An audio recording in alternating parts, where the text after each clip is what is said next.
தென்னாடுடைய சிவனே போற்றி, எந்நாட்டவர்க்கும் இறைவா போற்றி.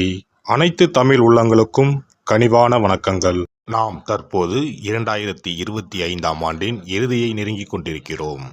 2026ஆம் ஆண்டின் முதல் மாதமான ஜனவரி மாதத்தில் நுழைய உள்ளோம்.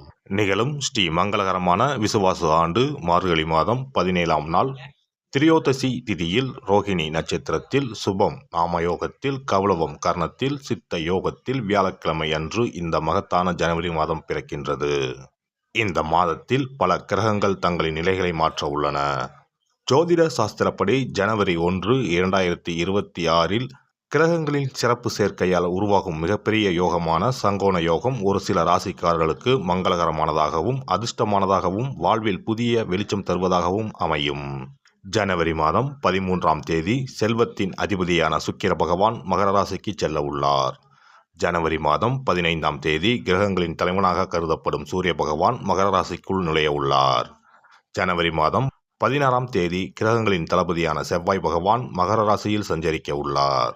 இம்மாதம் அதாவது ஜனவரி 17ஆம் தேதி புதன் பகவானும் ஜனவரி 18ஆம் தேதி சந்திர பகவானும் மகர ராசிக்கு செல்ல உள்ளனர். இவ்வாறு ஜனவரி மாதத்தில் கிரகங்கள் தங்களின் ராசியை மாற்றுவதால் அதன் தாக்கம் அனைத்து ராசிக்காரர்களின் வாழ்க்கையிலும் காணப்படும். குறிப்பாக சில ராசிக்காரர்களுக்கு அதிர்ஷ்டம் பிரகாசிக்கப் போகிறது. இதன் விளைவாக தொழில் மற்றும் வணிகத்தில் நல்ல முன்னேற்றம் ஏற்பட போகிறது. அதே சமயம் ஆரோக்கியமும் சிறப்பாக இருக்கப் போகிறது. மேலும் சில ராசிக்காரர்களுக்கு கண்டமும் காத்திருக்கிறது. உயிர் போகும் ஆபத்து கூட வரலாம். எச்சரிக்கையாக இருக்கவும். யமனே எதிரில் வந்தாலும் சிவனின் அருள் இருந்தால் எதிலும் வெற்றி பெறலாம். சிவ வழிபாடு கர்ம வினைகளை அளிக்கும். இந்த கிரகங்களின் பெயர்ச்சியால் இம்மாதம் உங்கள் வாழ்வில் நடக்க இருக்கும் சுப மற்றும் அசுப பலன்கள் என்ன என்பதனையும், அசுப பலன்கள் ஏற்படுமாயின் ராசிக்காரர்கள் செய்ய வேண்டிய பரிகாரம் என்ன, வழிபட வேண்டிய தெய்வம் யார் என்பதனை பற்றியும் விரிவாக காண்போம். பிறக்கப் போகும் இம்மாதத்தில் உங்கள் வாழ்வில் வளமும் நலமும் செல்வ செழிப்பும் பெற்று வாழ்வின் உயரிய நிலையை அடைய எல்லாம் வல்ல எம்பெருமானை வேண்டி விரும்பி கேட்டுக்கொள்கிறேன். தனக்கு கிடைத்திருக்கும் தெய்வீக அருளை அனைவருக்கும் தர விருப்பப்படும் தனுசு ராசி அன்பர்களே, நீங்கள் இறை நம்பிக்கை அதிகம் உடையவர்கள். இந்த மாதம் அனைத்து கடினமான பணிகளையும் எளிதாக செய்து முடிக்கும் சூழ்நிலை உண்டாகும். பணவரத்து உண்டாகும். உடல் ஆரோக்கியத்தில் கவனம் தேவை. வீண் செலவுகள் உண்டாகும். எதிர்ப்புகள் நீங்கி காரிய அனுகூலம் உண்டாகும். நீண்ட தூர பயணங்கள் மூலம் லாபம் கிடைக்கப் பெறுவீர்கள். எதிர்பார்த்த உதவிகள் கிடைக்கும்.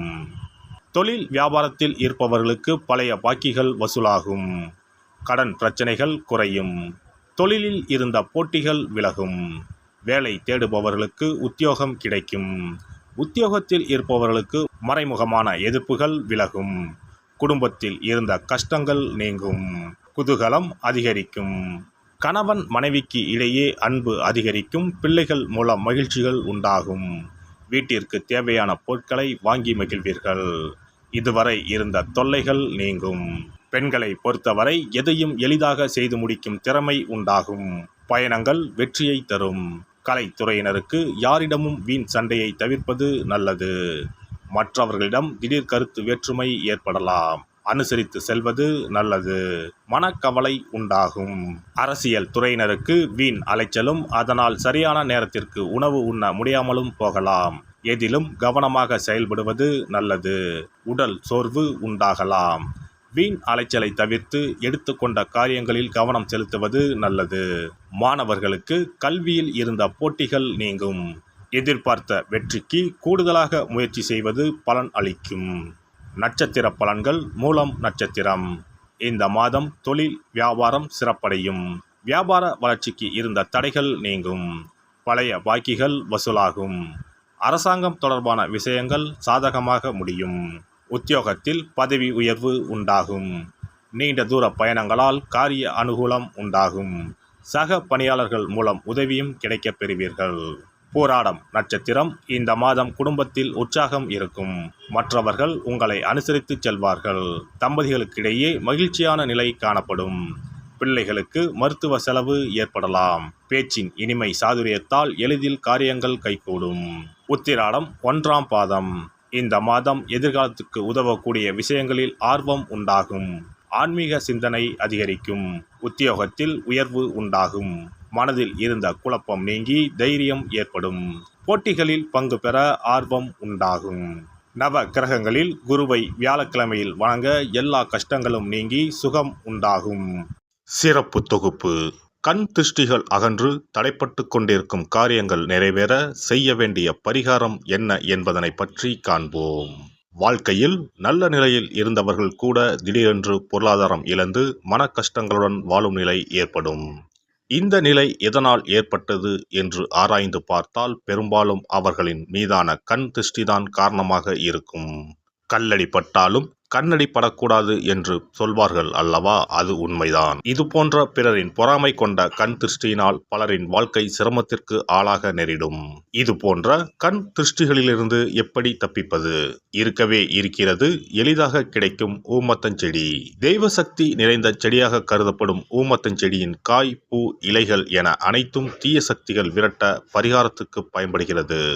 பொதுவாக ஊமத்தம் காய்க்கு கெடுதலை அகற்றக்கூடிய சக்தி உண்டு. நம் வீட்டில் உள்ள எதிர்மறை சக்தியை அகற்றுவதற்கு ஊமத்தங்காய் தீபம் சிறந்த பரிகாரமாகிறது.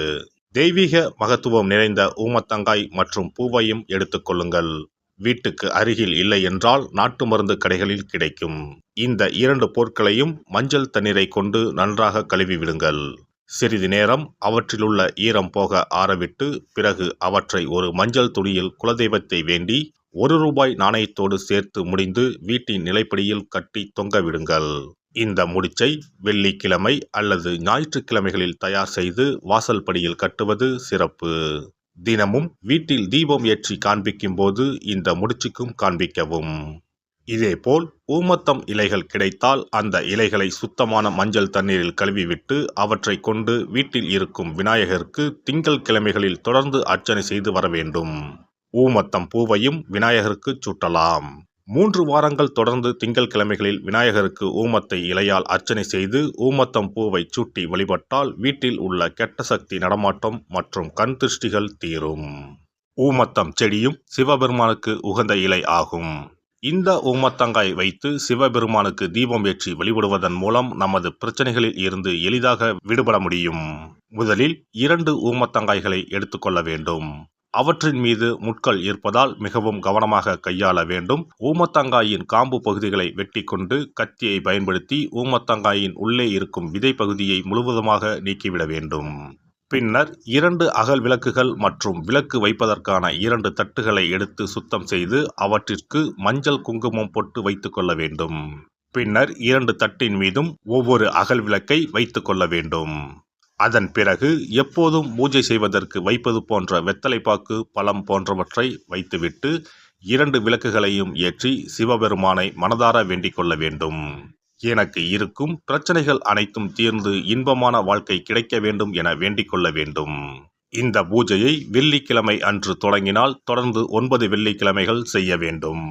ஊமத்தங்காயின் மீது எவ்வாறு முட்கள் இருக்கிறதோ அதுபோல நமது வாழ்க்கையில் இருக்கும் முட்கள் போன்ற பிரச்சனைகளை அவை தீர்த்து வைக்கின்றன. இந்த பூஜையை நாம் தொடர்ந்து செய்து வருவதால் நம் மீது இருக்கும் கண் திருஷ்டிகள் அகன்றுவிடும். தீராத துயரங்கள் தீர்ந்துவிடும். பணம், நகை நம்மிடம் பெருகி வரும். சிலருக்கு கையில் சுத்தமாக பணம் இருக்காது. வறுமை தாண்டவமாடும். கடன் தொல்லையால் கஷ்டப்படுவார்கள். பண பிரச்சனையில் சிக்கி கொண்டிருப்பவர்கள் இந்த தீபத்தை ஏற்றினால் 3 வாரங்களில் நல்ல பலனை பெற முடியும். தொழிலில் நல்ல முன்னேற்றம் இருக்கும். கடன் பிரச்சனைகள் தீரும். உறவினர்களிடையே பகைமை இருந்தால் அவையும் மறைந்துவிடும். நோய்வாய் உள்ளவர்கள் இந்த தீபத்தை ஏற்றுவதன் மூலம் நல்ல பலனை பெற முடியும். பொதுவாகவே எந்த பரிகாரம் என்றாலும் அதை முழு நம்பிக்கையுடன் செய்தால் மட்டுமே முழு பலன் கிடைக்கும் என்பதை நினைவில் கொள்ளுங்கள். எல்லாம் வல்ல இறையருளால் நீங்களும் உங்கள் அன்பு குடும்பமும் உடல் நலம், நீலாயுள், நிறை செல்வம், உயர் புகழ், மெய்ஞானம் ஓங்கி வாழ்க வளமுடன். இந்த வீடியோ பதிவு உங்களுக்கு பிடித்திருந்தால் லைக் பண்ணுங்க, கமெண்ட் பண்ணுங்க, ஷேர் பண்ணுங்க. மறக்காம சப்ஸ்கிரைப் பண்ணுங்க. பக்கத்துல இருக்கிற பெல் பட்டனை கிளிக் பண்ணுங்க. நன்றி, வணக்கம். ஓம் நமச்சிவாய. சிவாய நம.